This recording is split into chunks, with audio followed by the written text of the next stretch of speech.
ഹർത്താലുകളോട് നേരത്തെ ജനങ്ങൾക്കുണ്ടായിട്ടുള്ള ഒരു ഇഷ്ടമുണ്ട്. അതൊന്നും നിലവിലില്ല. നിലവിൽ ഹർത്താൽ എന്ന് പറയുന്നത് ജനങ്ങളുടെ സ്വാതന്ത്ര്യത്തെ, ഗതാഗത സ്വാതന്ത്ര്യത്തെ, ഇത്തരത്തിലുള്ള എല്ലാത്തിനെയും ലംഘിക്കുന്ന വളരെ മോശപ്പെട്ട രീതിയിലാണ് നടന്നുകൊണ്ടിരിക്കുന്നത്. ഇപ്പോൾ ഇന്നത്തെ ഈ കേരളത്തിലെ ഹർത്താലും അത്തരത്തിലുള്ള കുറേ സംഭവങ്ങളാൽ വലിയ രീതിയിൽ ഇപ്പം വിവാദമായിരിക്കുകയാണ്. സഞ്ചാര സ്വാതന്ത്ര്യത്തെ ലംഘിക്കുന്നു, റോഡിൽ ആളുകൾ കിടന്നുകൊണ്ട് പ്രതിഷേധിക്കുന്നു, വാഹനങ്ങൾക്കൊന്നും പോകാൻ പറ്റുന്നില്ല, പല കടകൾ അടിച്ചു തകർക്കുന്നു. അപ്പം ഇതിൻ്റെ ഒരു കോസ്, ഈ ഹർത്താലിൻ്റെ ഒരു കാരണം എന്ന് പറയുന്നത് വളരെ വ്യത്യസ്തമാണ്. അത് നടത്തുന്നത് 52ഓളം വരുന്ന ദളിത് സംഘടനകളൊക്കെയാണ്. നിതിൻ രാജിൻ്റെ മരണവുമായി ബന്ധപ്പെട്ടിട്ട് കുറ്റവാളികളെ അറസ്റ്റ് ചെയ്യുക എന്നുള്ളതാണ് അവരുടെ ആവശ്യം. അപ്പം ഇത്തരത്തിലുള്ളൊരു സാഹചര്യം കേരളത്തിൽ രൂപപ്പെടാനുള്ളൊരു കാരണം എന്താണ്? ഇത് വലിയൊരു വിവാദമായിട്ട് മാറുകയാണ്, ഈ ഒരു ഹർത്താലും ഇതിൻ്റെ കാരണവും. അതായത് കേരളത്തിൽ ഇന്നേ വരെ ഇല്ലാത്ത രൂപത്തിലുള്ള ക്രമസമാധാന തകർച്ചയാണ് ഉണ്ടായിട്ടുള്ളത്. അഞ്ചരക്കണ്ടി മെഡിക്കൽ കോളേജിൽ നിതിൻ രാജ് എന്ന് പറയുന്ന വിദ്യാർത്ഥി ജാതീയമായിട്ടുള്ള പീഡനം കാരണം ആത്മഹത്യ ചെയ്തു എന്നാണ് ആദ്യം കേട്ടത്. പിന്നീട് സ്വന്തം പിതാവ് തന്നെ പറഞ്ഞു കൊന്നതാണിത്, ഉന്തി തള്ളിയിട്ട് കൊന്നതാണ്. അതിനാസ്പദമായ ചില വീഡിയോ, അദ്ദേഹത്തിൻ്റെ റെക്കോർഡുകളും പുറത്തു വന്നിരുന്നു. നിതിൻ രാജ് നേരത്തെ ഒരു വിദ്യാർത്ഥിയുമായി, സഹപാഠിയുമായി സംസാരിച്ച കാര്യത്തിൽ താൻ എന്ത് കഷ്ടപ്പാട് സഹിച്ചിട്ടാണെങ്കിലും ഞാൻ പഠനം പൂർത്തിയാക്കി നാട്ടിലെ ഡോക്ടറായി ചെല്ലും, എനിക്ക് ജീവിക്കണം എന്ന് പറയുന്ന ഒരു ശബ്ദ സംഭാഷണം തന്നെ പുറത്തു വന്നു. അതിൻ്റെ അർത്ഥം അവൻ ഒരിക്കൽ ആത്മഹത്യ ചെയ്യില്ല എന്നുള്ളത് തന്നെയാണ്. എന്നാൽ ആ സംഭവത്തിന് മുമ്പായി 25 മിനിറ്റ് മുമ്പായിട്ട് പ്രിൻസിപ്പാൾ ഈ വിദ്യാർത്ഥിയെ വിളിച്ചു ചേർക്കുകയും 3 പേരടങ്ങുന്ന അധ്യാപകർ, പ്രൊഫസർമാർ അവിടെ വന്നു ചേരുകയും റാം എന്ന് പറയുന്ന അധ്യാപകൻ, പ്രൊഫസർ വളരെ മോശമായ രൂപത്തിൽ ഈ വിദ്യാർത്ഥി അപഹസിക്കുകയും അതോടൊപ്പം അവിടെ ഉണ്ടായിരുന്ന സംഗീത നമ്പ്യാർ എന്ന് പറയുന്ന ലേഡി തൻ്റെ ഫോണിലേക്ക് പണം ആപ്പിലൂടെ പൈസ വാങ്ങിയതുമായി ബന്ധപ്പെട്ട്, പണം ലോൺ എടുത്തതുമായി ബന്ധപ്പെട്ട് വിളിച്ചു ചോദിച്ചിട്ടുണ്ടെന്നും അതിലുണ്ടായുള്ള പ്രശ്നങ്ങളും എല്ലാം വിവരിക്കുകയും ചെയ്തിരുന്നു. അപ്പം ഇതിന് ശേഷം പ്രിൻസിപ്പാൾ അടക്കമുള്ള ആളുകളാണെന്നുണ്ടായിരുന്നത്. അവിടെ ഉണ്ടായിട്ടുള്ള CCTV ദൃശ്യങ്ങളിൽ നിന്ന് വളരെ വ്യക്തമാണ് ഈ വിദ്യാർത്ഥിയെ എല്ലാവരും കൂടി ചേർന്ന് ഹറാസ് ചെയ്തു എന്നുള്ളത്. അത് സഹിക്കാൻ വയ്യാതെ ഒന്നുകിൽ ആത്മഹത്യ ചെയ്തിട്ടുണ്ടാവും, അല്ലെങ്കിൽ കൊന്നതായിരിക്കാം. എങ്ങനെയായാലും ഈ 3 പേർ പ്രതികളാണ്. കാരണം SC അട്രോസിറ്റി നിയമപ്രകാരം തന്നെ അവർ പ്രതികളായി വരും. ഒരു SST അട്രോസിറ്റിയിലുള്ള SSTക്കാരനായ ഒരു വിദ്യാർത്ഥിയോട്, ദളിത് വിദ്യാർത്ഥിയോട് മോശമായി പെരുമാറാൻ പാടില്ല, മാത്രമല്ല ആത്മഹത്യയ്ക്ക് ഒരു കാരണമായി തീരരുത് എന്നുള്ളതാണ് പ്രധാനമായിട്ടുള്ളത്. 2 തരത്തിൽ കുറ്റം നടക്കുന്നുണ്ട്. 2ഉം ജാമ്യം കിട്ടാത്ത വകുപ്പുകളാണ്. എന്നിട്ടും ഈ 2 പേരെ മാത്രം പ്രതിയാക്കി കേസെടുത്തിട്ട് അവർ ഒളിവിൽ പോയി. ആരാണ് ഒളിവിൽ താമസിപ്പിച്ചത്? ഇത് പിണറായി വിജയൻ്റെ ധർമ്മടം മണ്ഡലത്തിലാണ് ഈ സംഭവം നടക്കുന്നത്. ഈ അഞ്ചരക്കണ്ട മെഡിക്കൽ കോളേജുമായി ധാരാളം വിവാദങ്ങളുണ്ട്.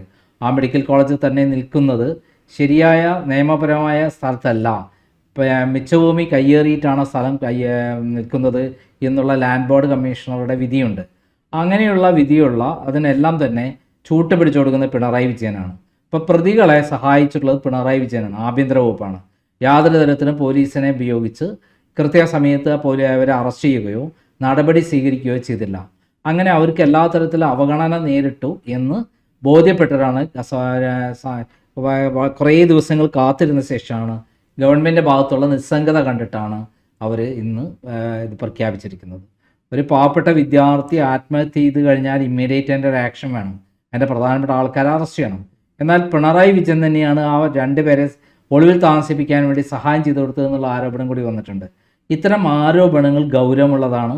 ഇന്ന് അതിൻ്റെ പ്രതിഫലനമാണ് നമ്മൾ കണ്ടിട്ടുള്ളത്. ഹർത്താൽ വേണ്ട, മറ്റുള്ളത് വേണ്ടെന്നൊക്കെ പറയുന്നുണ്ടെങ്കിലും അതൊന്നും പ്രായോഗികമല്ല. ഒരു സംഭവത്തിൽ നീതി നിഷേധിക്കപ്പെടുമ്പോൾ ജനങ്ങൾ ഇളകും.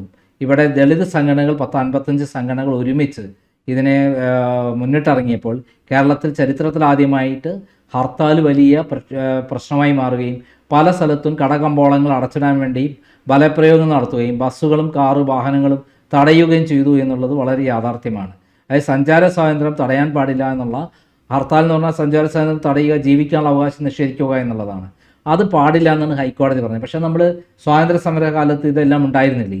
നമുക്ക് എങ്ങനെയാണ് സ്വാതന്ത്ര്യം കിട്ടിയത്?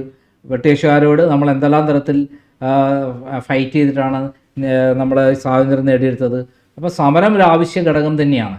അത് എന്തുകൊണ്ട് ഭരണകൂടം നിസ്സംഗത പാലിക്കുമ്പോൾ, ഭരണകൂടം പരാജയപ്പെടുമ്പോൾ, ഭരണകൂടം ക്രിമിനൽസിൻ്റെ കൂടെ ചേരുമ്പോൾ, നീതി നിഷേധിക്കപ്പെടുമ്പോൾ ഇത്തരം കാര്യങ്ങൾ ഉണ്ടാവുക സ്വാഭാവികമാണ്. എന്തായാലും ഹൈക്കോടതി ഈ കാര്യത്തിൽ വളരെ ശക്തമായൊരു നിലപാടെടുത്തിട്ടുണ്ട്.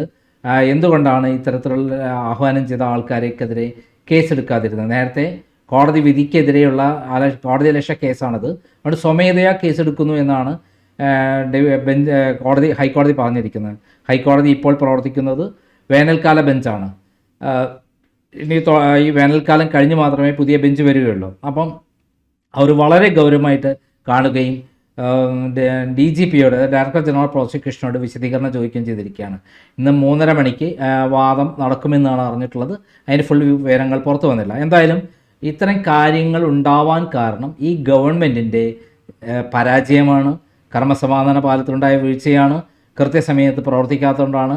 അപ്പോൾ അത്തരം സന്ദർഭങ്ങളിൽ ഹൈക്കോടതി ഉത്തരവിനെ പോലും ലംഘിച്ചുകൊണ്ട് ജനങ്ങൾ രംഗത്തിറങ്ങി എന്നുള്ളതാണ് ഏറ്റവും പ്രധാനം. കേരള ചരിത്രത്തിൽ ഇന്നേ വരെ ഉണ്ടായിട്ടില്ല ഇത്തരം ന്യൂനപക്ഷങ്ങളായ ചെറിയ സംഘടനകൾ ഒന്നിച്ചുകൊണ്ട് അവർ ഹർത്താൽ ആഹ്വാനം ചെയ്തിട്ട് ഇത്തരം വിജയിക്കുന്നത്.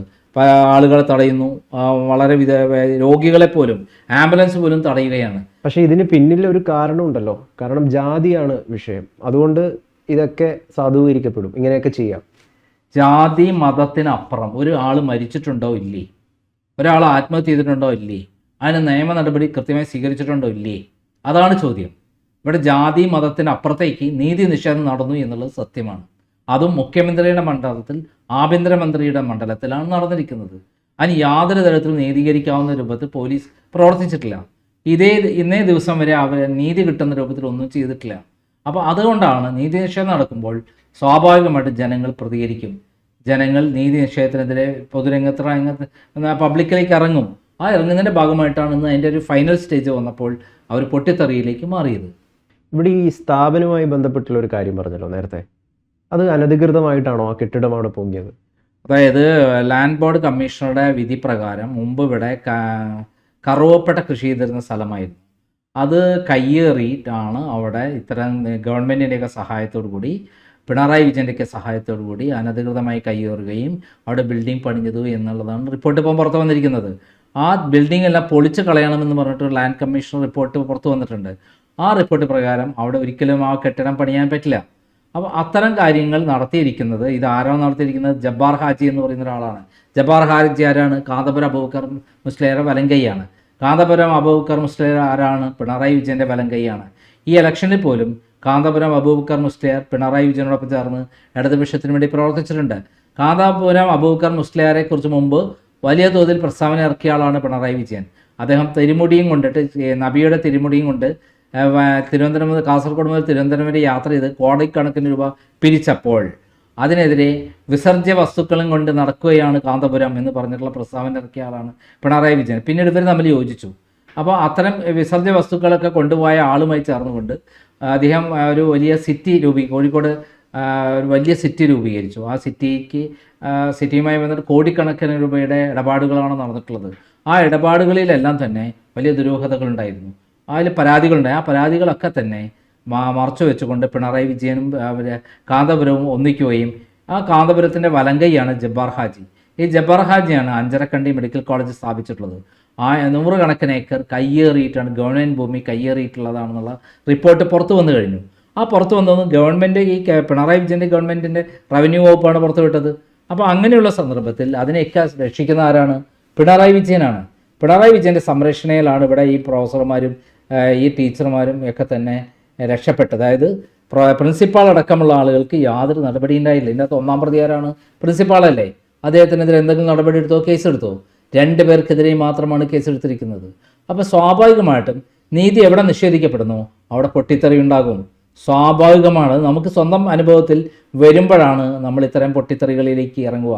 ഒരു ദളിതനാവുമ്പോൾ പ്രത്യേകിച്ചും അവരുടെ കാര്യത്തിൽ പ്രത്യേകം ഗവൺമെൻറ് ശ്രദ്ധിക്കേണ്ടത്, ഏറ്റവും നീതി നിഷേധിക്കപ്പെടുന്ന വിഭാഗമാണ് ദളിത് സമൂഹം.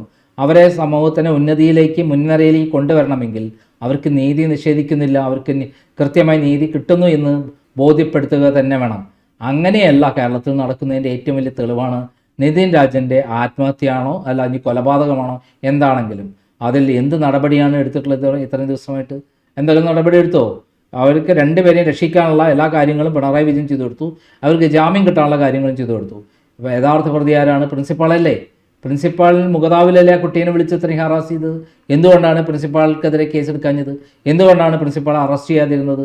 ഇത് വളരെ പ്രസക്തമായ ചോദ്യമാണ്. നിതിൻ രാജിൻ്റെ പിതാവ് പൊട്ടിക്കരഞ്ഞുകൊണ്ട് കോളേജിൽ വരികയും തൻ്റെ മകനെ ഒരിക്കലും ആത്മഹത്യയില്ല കൊന്നതാണ് എന്ന് പറഞ്ഞ് അവിടുന്ന് വിലപിക്കുന്ന രംഗം ഏത് മനുഷ്യഹൃദയമുള്ള ആളുകളെയും വേദനിപ്പിക്കുന്ന ഒരു കാര്യമാണ്. അത്രയും ദയനീയമായൊരു അവസ്ഥയാണ് അവർക്കുണ്ടായിട്ടുള്ളത്.